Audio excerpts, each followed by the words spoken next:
Hi friends, ఇది జోగులాంబ ఆలయం అండి. తెలంగాణలోని జోగులాంబ జిల్లాలో అలంపూర్లో ఉంటుంది. ఇది అష్టాదశ శక్తిపీఠాల్లో ఒకటిగా పరిగణించబడుతుంది. ఇక్కడ కృష్ణానది, తుంగభద్రా నది రెండు కలిసే సమీపంలో ఈ ఆలయం ఉంటుంది.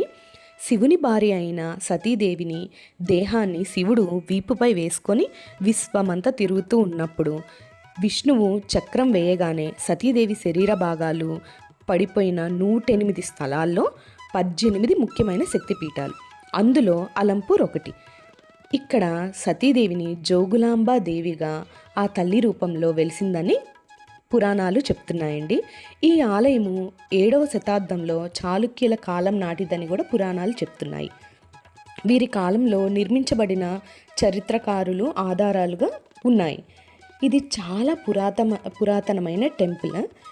జోగులాంబ అమ్మవారిని గృహ చండీదేవిగా ఇక్కడ పూజిస్తారండి. అంటే మన ఇంటికి సంబంధించిన కష్టాలు, ఎవరైనా ఇల్లు కొనుక్కోవాలన్నా, పిల్లలు లేని వాళ్ళైనా, ఎవరికైనా ఒంట్లో బాగాలేకపోయినా అందరూ వచ్చి అమ్మవారిని పూజిస్తే చాలండి, అన్నీ ఇట్లే నెరవేరిపోతాయి.